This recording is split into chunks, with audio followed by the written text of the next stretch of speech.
हे मेरे भाई बहन, इस आनंद में जो अभी यहां पर अमृत वर्षा हो रही थी, पूरा रस बरस रहा था,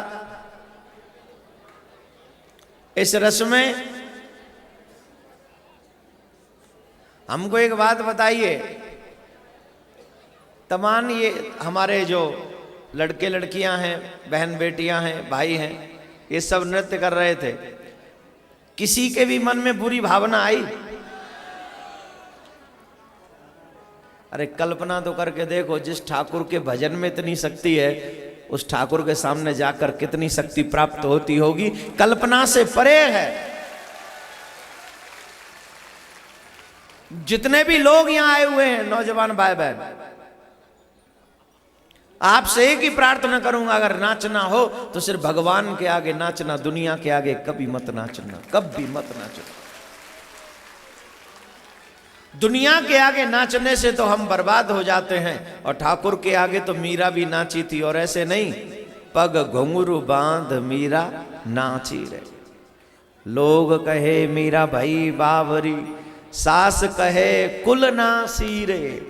मैं तो अपने नारायण की लोग करे चाहे हांसी रे, पग घुंघरू बांध मीरा। बैठ जाओ, ये बैठ जाओ। याद रखना मेरे भाई बहन, गोपियां ठीक मीरा की तरह नाची है, कृष्ण का हाथ पकड़ के। लेकिन क्योंकि हम कलयुग के लोग हैं, इसलिए हमारी समझ में नहीं आती।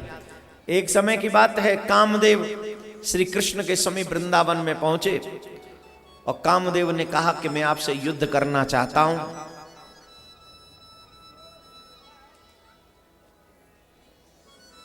श्री कृष्ण बहुत छोटे से बोले, भैया मुंह पे तो युद्ध कर, वो आ भाई ना, मैं तुमसे युद्ध कैसे करूंगा, मैं तो छोटो सो बालक हूं। मुंह पे तो गैया चराए, वो आवे, अगर तुम कहो तो तुम्हारे घर में गैया हो तो खोल दो, मैं चरा लाऊं। मुंह पे युद्ध कर, वो नहीं आवे। मैंने कही नारद जी से ये बात, पर नारद जी ने कहा नहीं, तुम जाओ युद्ध करो। तो नारद जी के कहने से आया हूं। एक बार सब बोलेंगे राधे राधे। कन्हैया बोले, भैया हमें युद्ध कर, वो ना आवे, मैं तो गैया ही चराए, वो जानू ग्वारिया हूं, छोटो सो हूं। नारद जी ने भेजा हूं, ये सुनी तो श्री कृष्ण बोले युद्ध करेंगे, शरद पूर्णिमा के दिन आना, मैं अकेला पुरुष हूंगा, बाकी की सब स्त्रियां होंगी, और एक से एक सुंदर स्त्री होगी। रात्रि का समय होगा, चंद्रमा की चांदनी छिटक रही होगी।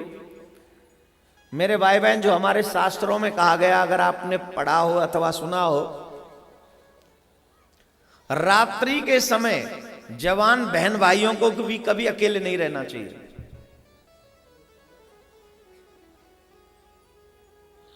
कभी भी नहीं। इतना प्रबल है कामदेव। और एक दो घटना ऐसी आप लोगों ने सुन भी ली हैं, तो उनका मैं वर्णन नहीं करना चाहूंगा, कोई जरूरी भी नहीं है, अच्छी भी नहीं है। इवन बाप बेटी, जब बेटी जवान हो जाए तो बेटी के साथ में अकेले नहीं रहना चाहिए। ये चीजें हैं, इतना प्रबल है कामदेव। उसी रात्रि में कृष्ण ने गोपियों को कहा, कामदेव को कहा कि रात्रि में ही आना, आना तुम रात्रि में। रात्रि में कामदेव बुलाए, उससे पूर्व गोपी बुलाई, कृष्ण ने बांसुरी बजाई, और जब कृष्ण की बांसुरी बजी तो वो गोपियां दौड़ी चली आई। और क्या लगन है, क्या समर्पण है मेरे भाई बहन, क्या जवाब दे इस बात का। जो कोई जो काम कर रही थी, वो काम को छोड़ के भागी। कोई दूध काट रही थी, वो दूध छोड़ के भागी। कोई अपने ससुर जी रोटी जिमा रही, वह रोटी अधूरी दे के भागी। कोई अपना श्रृंगार कर रही, उल्टा सीधे श्रृंगार करके भागी। कोई वस्त्र पहन रही, उल्टे सीधे वस्त्र पहन के भागी। तो जो गोपी जा स्थिति में, वही स्थिति में भागी। ये है प्रेम। प्रियतम जब बुलाए तो सारी मर्यादाओं का ध्यान नहीं किया जाता। प्रेम में तो कोई बंधन है भी नहीं ना। प्रेम के बंधन में मोहन बंध गए, प्रेमियों ने जो बनाया बन गए। क्या क्या नहीं बने का नहीं आप प्रेम में। मनिहारी का भेष बनाया,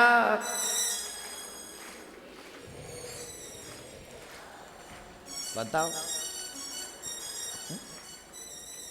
और जरूरी मैं ही गाऊं, आपको भी तो पता है बने कि नहीं। कभी मनिहारिन बने, कभी लिलिहारिन बन गए। नंद लाल लिलिहार की लीला गुदवाए ले प्यारी, गुदवाए ले प्यारी हो लीला गुदवाए ले प्यारी। हो बन गए नंद लाल लिलिहार की लीला गुदवाए ले प्यारी। आजकल लीला नहीं कहते, आजकल कहते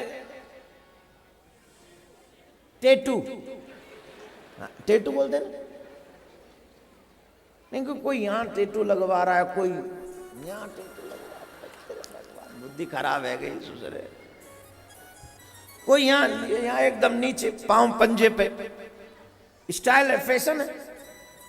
और टेटू में भी उसका नाम लिखवाते हैं। बनवाया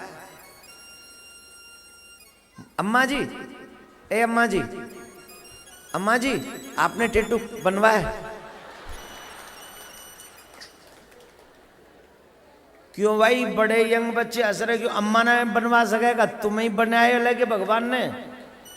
अम्मा तो खुदवा भाई टेटू, और बाबा कोई नाम लिखवा भाई, रोक ले जा।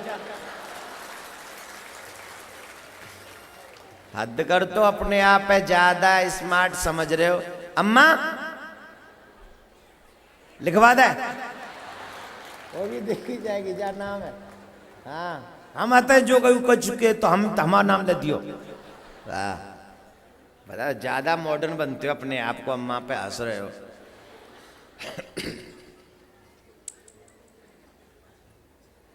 तो जिसको आप कहते हो वो जो आजकल फैशन है एक नया, तो ठाकुर जी वो भी बने। उसको हमारे ब्रज में कहें लीला गुदवा ले प्यारे। हमारे यहाँ पर भी कई लोग नाम लिखवाते, भगवान का ही नाम लिखवाते हैं अधिकांश। आजकल तो अलग बात है। तो ठाकुर जी वो भी बने, जोगन बने, और न जाने क्या क्या बने। किसके चक्कर में? प्रेम के चक्कर में। एक बात तो पक्की है मेरे भाई बहन, जिसको प्रेम हो गया है ना, वो दुनिया के काम का नहीं रहता। रहता है? नहीं रहता। उसकी आंखों में 24 घंटे वही घूमता रहता है। अगर प्रेम सच्चा हो तो झूठा आर्टिफिशियल हो तो आई डोंट नो उनकी क्या कंडीशन हो। जो आर्टिफिशियल प्रेम भी तो करते हैं आजकल, जब तक दिख जाए फूल तब तक प्रेम पक्का, और न दिखे तो अरे बोल तू हट, आजा तू। हाँ बहुत है सच्ची में। आजकल कोई वैसे थोड़ी तुम नहीं मिले तो हम जिंदगी भर तुम्हारा इंतजार करता। कोई इंतजार मार कह तेरे का इंतजार कर, जिंदगी खराब करनी। एक बार जिंदगी मिली है, तेरे पीछे खराब कर ले, नहीं करेंगे, हट आजा। एक गया दूसरा, दूसरा जाए तू हट। और बैठ कर क्यों करे भाई? अगर जिंदगी में प्यार करना हो तो सिर्फ मेरे सावरिया से करना, क्योंकि प्यार वही पक्का है। दुनिया का प्यार तो छलावा है, दिखावा है, झूठ है। प्रेम सिर्फ कन्हैया का पक्का है और सच्चा है।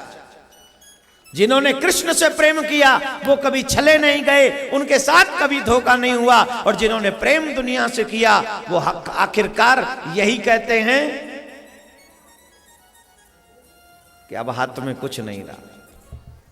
दुनिया के लोग लूटते हैं और मेरा कृष्ण तुम पे लुटता है। इसलिए श्री कृष्ण ने बांसुरी बजाई, गोपियां दौड़ी चली आई। अभी देखो मैंने कहा कि उल्टा सीधा श्रृंगार करके दौड़ी। उल्टा सीधा क्या? आंखों का काजल अधरों पे लगा लिया, अधरों की लाली आंखों में लगा ली। यहां पर बहुत से लोग बैठे हैं, अगर आप अपने प्रेमी से मिलने जाएं, कोई भी भाई लोग भी या आप भी, और आप ये उल्टे सीधे श्रृंगार करके जाएं, तो आपका प्रेमी आपको मिलना पसंद करेगा?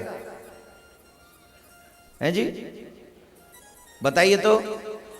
लाली को लगा जाओ यहां पूरा ऐसे, काजल को लगा जाओ यूं ऐसे, बालों को ऐसे बखेर बखूर के और बढ़िया सा पाउडर पूरा ऐसे ही उसे मलो मत, तुम्हारा प्रेमी तुम्हें देखना चाहेगा?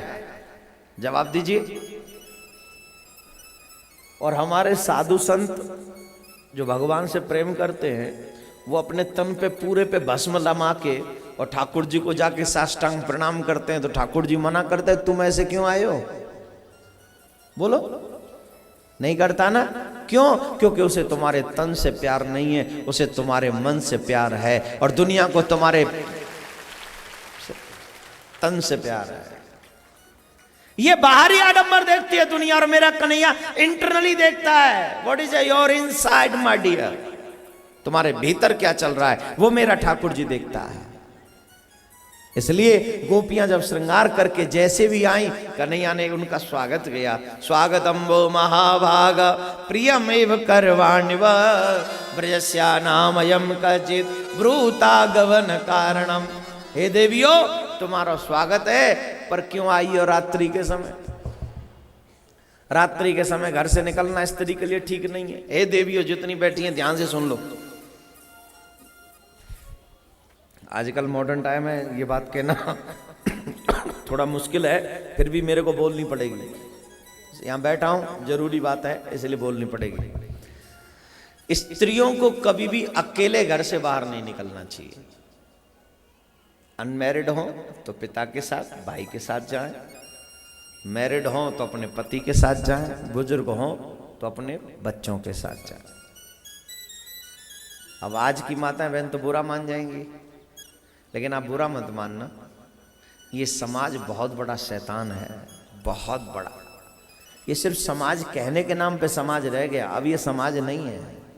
इतना दुष्ट प्रवृत्ति का हो गया है कि अब तो रिश्तेदारों के घर पर भी हमारी बहन बेटियां सुरक्षित नहीं हैं क्या? बोलो, आप जवाब दे दो। और एक बार पुनः आपको याद दिला दूं, पूरे जीवन भर की कमाई हुई संपत्ति अगर चली जाए तो दोबारा कमाई जा सकती है, लेकिन हमारी बहन बेटी, भारत की बेटी की मान सम्मान पर अगर आंच आ जाए तो वो पूरे भारत की दौलत देकर भी भरपाई नहीं की जा सकती। बहुत बड़ी सम्मान की बात है भारत की बहन बेटी। हम लोग अमेरिकन यूरोपियन नहीं है, हम लोग भारतीय हैं। पूरे विश्व में हमारे कल्चर, हमारी जो संस्कृति है, उसका सम्मान है। इसलिए नियम बनाए गए थे कि ऐसे रहो आप। एक बात बताओ, आपके पास जो डायमंड सेट हो, गोल्ड सेट हो, पैसा हो, आप कहां रखते हो? हैं? नहीं, कहां रखते हो? ड्राइंग रूम में, या गेट पे, या गेट के बाहर, या बेडरूम के भीतर अलमारी, अलमारी के भीतर लॉक, लॉक के भीतर लॉकर? बताओ कहां रखते हो? पहले गेट का दरवाजा, फिर ड्राइंग रूम का दरवाजा, फिर बेडरूम का दरवाजा, फिर एक अलमारी का दरवाजा, फिर उसके अंदर एक और दरवाजा, वो लॉक करके रखते हैं। क्यों? क्योंकि आपको पता है इट्स अ वेरी कॉस्टली, ये बहुत कीमती है। तो जब छोटे से डायमंड सेट को तू बाहर नहीं रख सकता, तो बहन बेटियां तो डायमंड ही नहीं, ये तो क्या है, कोई सीमा नहीं है। अपार अपार सम्मान है, अपार सम्मान है। तो इसलिए हमारे भारत में ये मानना जाता है।